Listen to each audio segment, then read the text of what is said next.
नमस्कार, आप देख रहे हैं अगले हफ्ते की तैयारी। मैं हूं आपके साथ प्रशांत पांडे। जी हां, एक ऐसा शो जहां पर हम पूरे हफ्ते के बाजार के तमाम ट्रेंड्स आपको बताते हैं और इसके हिसाब से अगले हफ्ते बाजार में कहां नजर रखनी है, इस पर हम खास चर्चा करते हैं। हमारे साथ दिग्गज एक्सपर्ट जुड़ते हैं और इसके साथ ही हम बाजार पर अहम रणनीति बनाते हैं।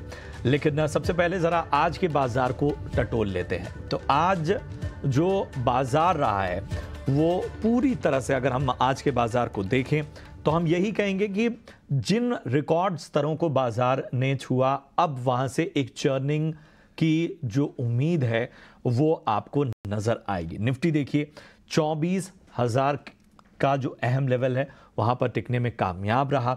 रिकॉर्ड स्तर हैं ये, तो इसलिए बड़े साइकोलॉजिकली मायने रखते हैं। बात करें अगर हम बैंक निफ्टी की, तो 52,350 के स्तर पे बंद हुआ।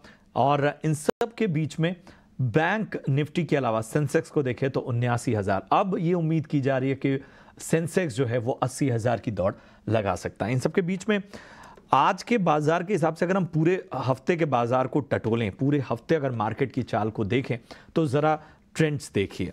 निफ्टी जबरदस्त रिटर्न, यहां पर 2.25% का रिटर्न हमने देखा निफ्टी में इस पूरे हफ्ते नजर आया। बैंक निफ्टी में 1.25% का उछाल, 1.25% का रिटर्न नजर आया। निफ्टी मिड कैप में 0.5% रिटर्न दिया।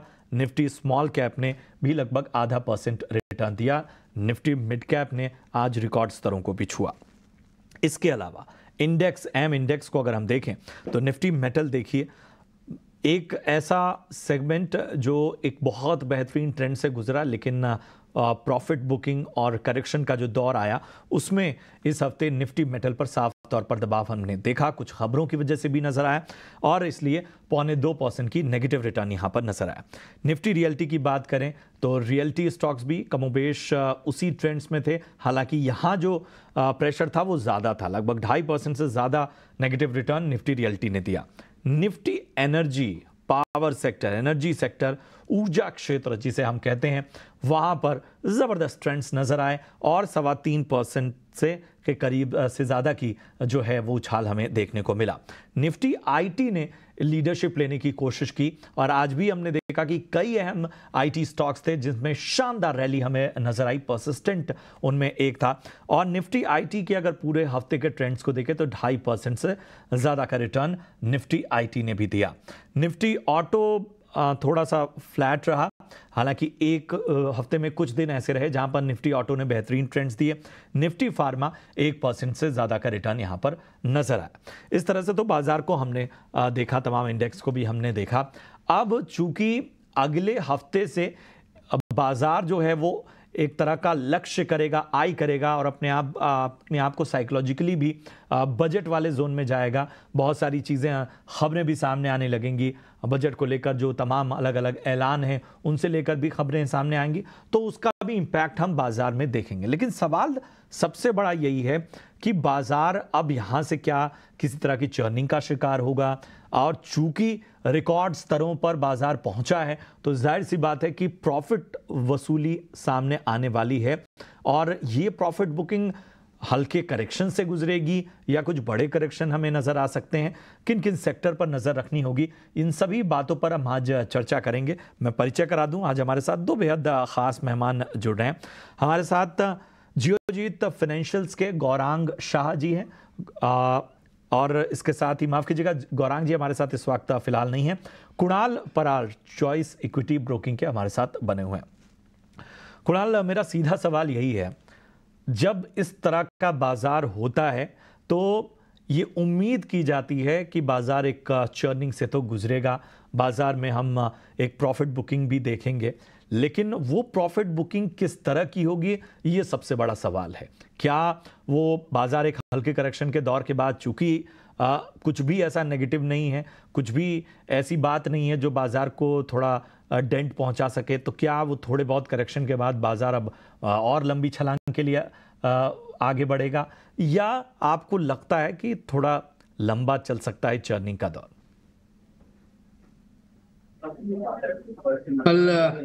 Good afternoon.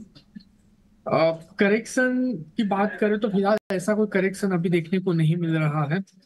And day by day अगर हम देखें तो मार्केट में एक नए ही हाई बनते हुए हमें देखने को मिल रहे हैं। और एक्चुअली फंडामेंटल भी ऐसा है जो सपोर्ट कर रहा है, इतना नहीं, सेक्टोरियल मोमेंटम भी कहीं ना कहीं मार्केट को सपोर्ट कर रही है। सो ओवरऑल जो मोमेंटम है वो काफी पॉजिटिव हमें यहाँ से देखने को मिल सकती है।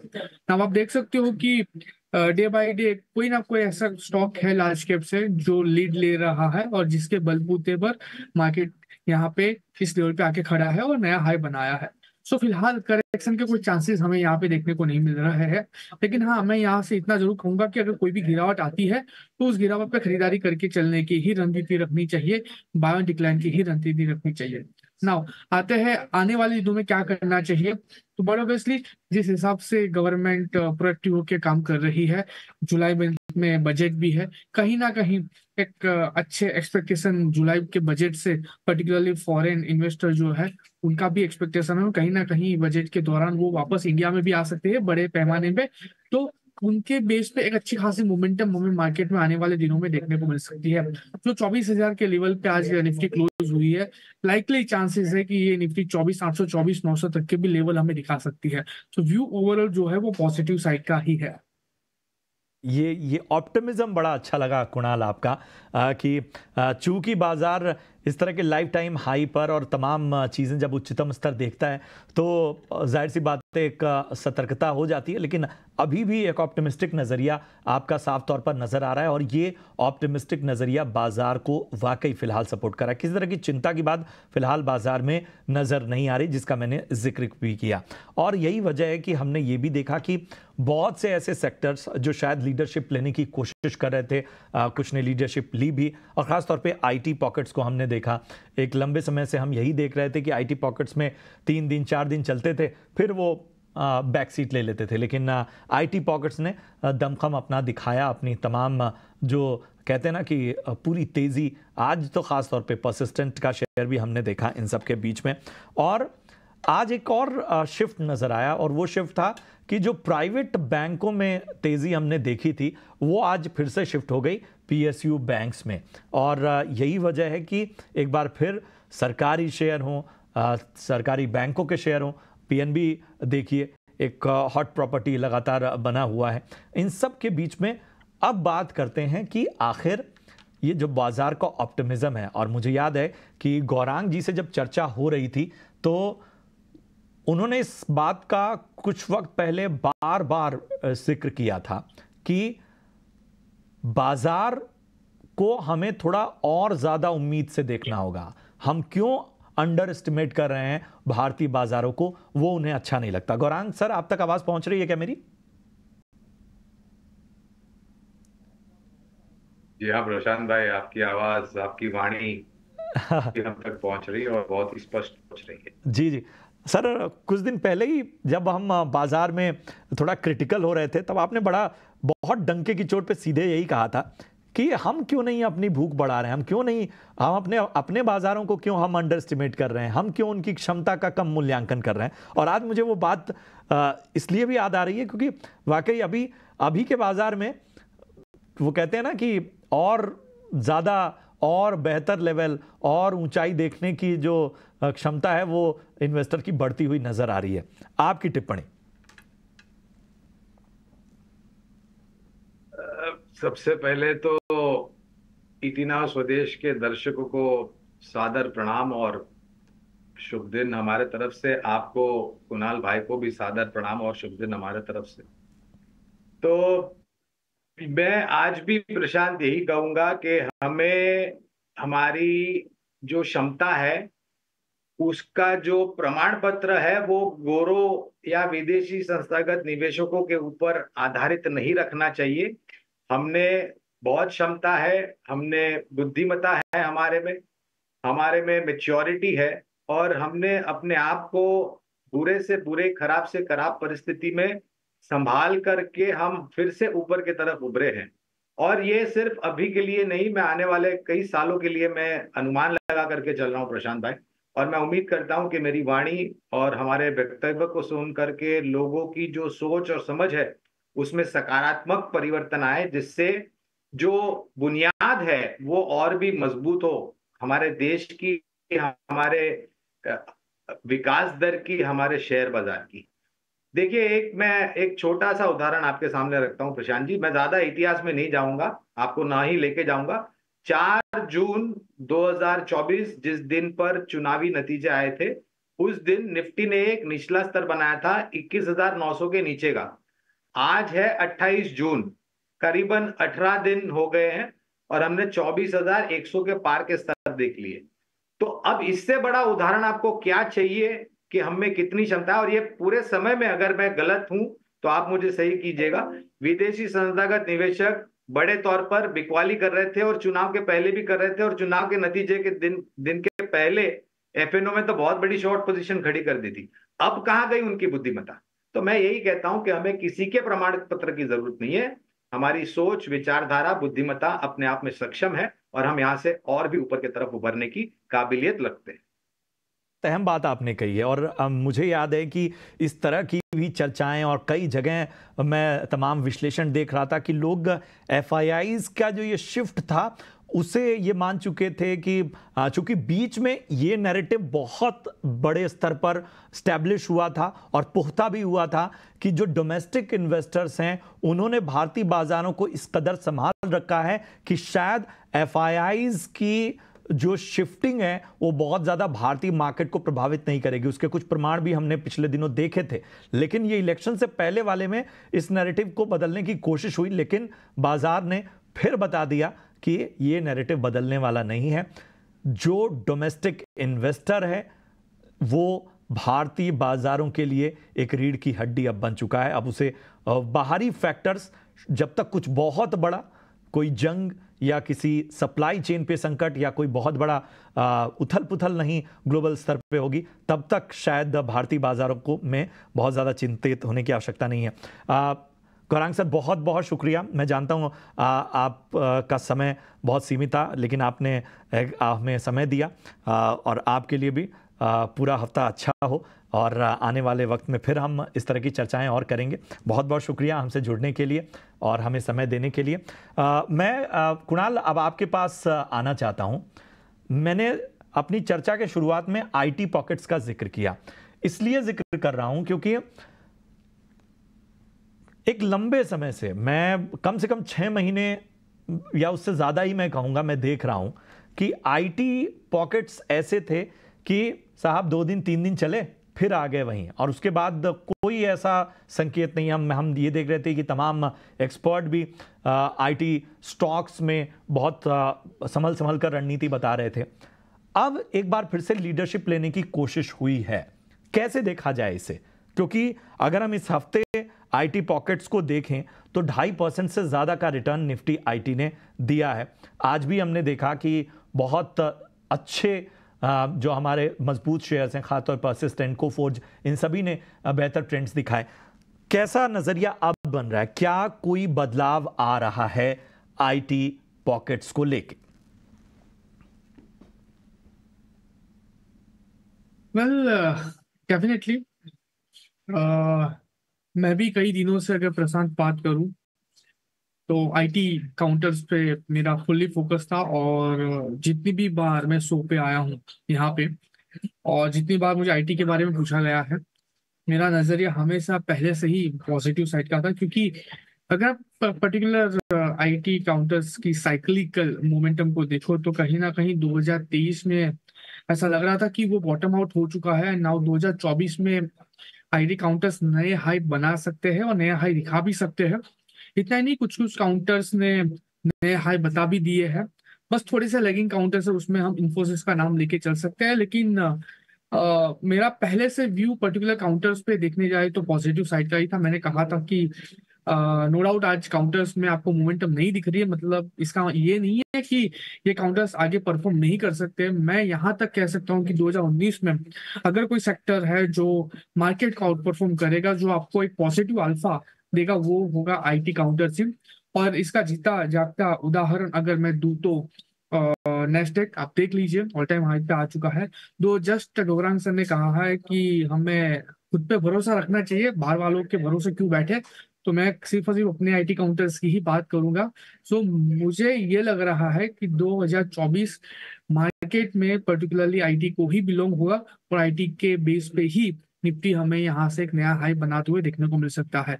सो जितने भी आईटी काउंटर्स है, पर्टिकुलरली इंफोसिस है, टीसीएस है एंड यस विप्रो, अगर हमारे दर्शक मित्र अगर अभी फिलहाल हमें देख रहे हैं, तो मैं इतना ही कहूंगा कि ये सारे के सारे स्टॉक अभी फिलहाल एक अच्छे खासे लेवल पे ट्रेड कर रहे हैं। इसमें आप प्रेजेंट लेवल पे भी पोजीशन बना के चल सकते हो। कुणाल जी, मेरा अगला सवाल आपसे उन सेक्टर्स पे है जहां अब बजट के लिहाज से नज़र रखनी होगी। जाहिर सी बात है उसमें खपत वाले सेक्टर ज़्यादा होंगे, पीएसयू स्टॉक्स भी होंगे। हमने आज शिफ्ट भी देखा कि किस तरह से प्राइवेट बैंकों में मुनाफा वसूली नज़र आई और सरकारी बैंकों में एक बार फिर हरियाली लौटी। यहाँ कुछ पसंद आ रहा है, या आपको इन तमाम जो सेगमेंट्स हैं, जो तमाम सेक्टर्स हैं, वहाँ से अगर कहीं नज़र रखनी हो तो वो हमारे निवेशकों को बताइए।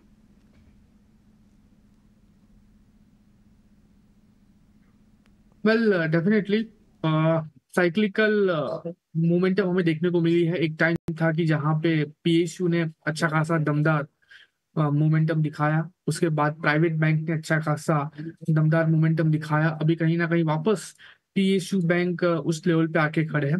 लेकिन मैं कहूंगा कि अगर आपको एक अच्छा पोर्टफोलियो बनाना है तो सिर्फ और सिर्फ एक पर्टिकुलर सेक्टर पे ना रह के डाइवर्सिफिकेशन करना बहुत जरूरी है। ये डाइवर्सिफिकेशन में मेरी नजर में जो अभी स्टॉक नजर आ रहा है, सबसे पहला मैं कोटक बैंक की बात करूंगा। कोटक बैंक जिस हिसाब से फिलहाल ट्रेड कर रहा है, मुझे यहाँ से काफी अच्छी मोमेंटम कोटक बैंक पे देखने को मिल रही है। फिलहाल 1800 के अराउंड कोटक बैंक ट्रेड कर रहा है। लोअर लेवल पर 1700 के एसएल के साथ पोजीशन बनाने की सलाह रहेगी। ना ऊपरी लेवल की बात करें तो 2000 का तो लेवल है जो कोटक बैंक आने वाले दिनों में दिखा सकता है। 2000 जैसे ही क्रॉस करेगा ऑल टाइम हाई बनाने के लिए भी रेडी है।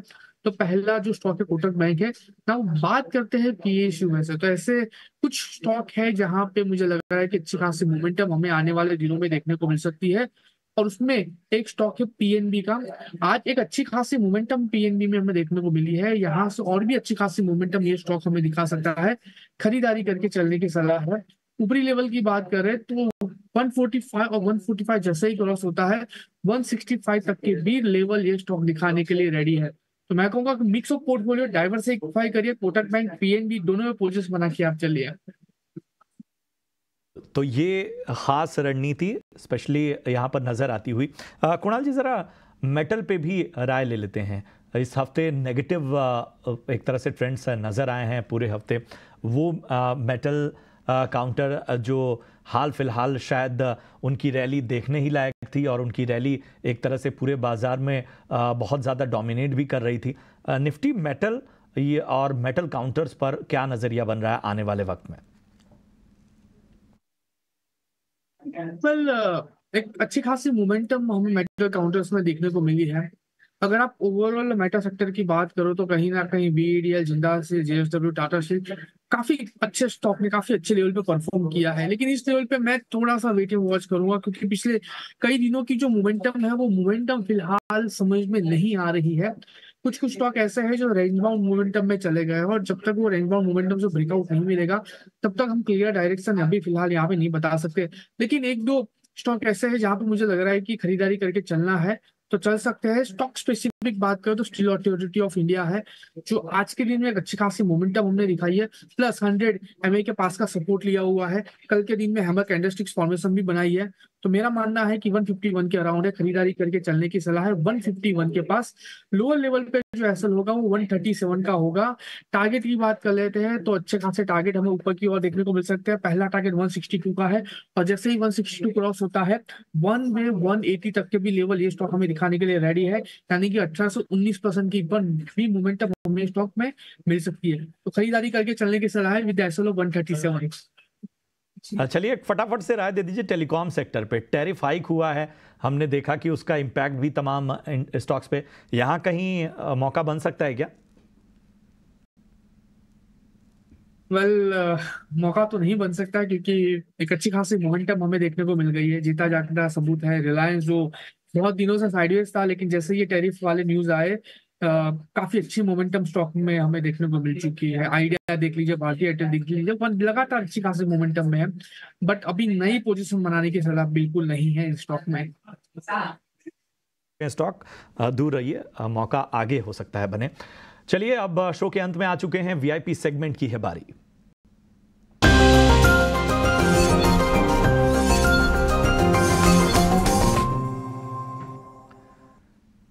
बताएं कुणाल, वीआईपी पिक के तौर पर आपकी पसंद?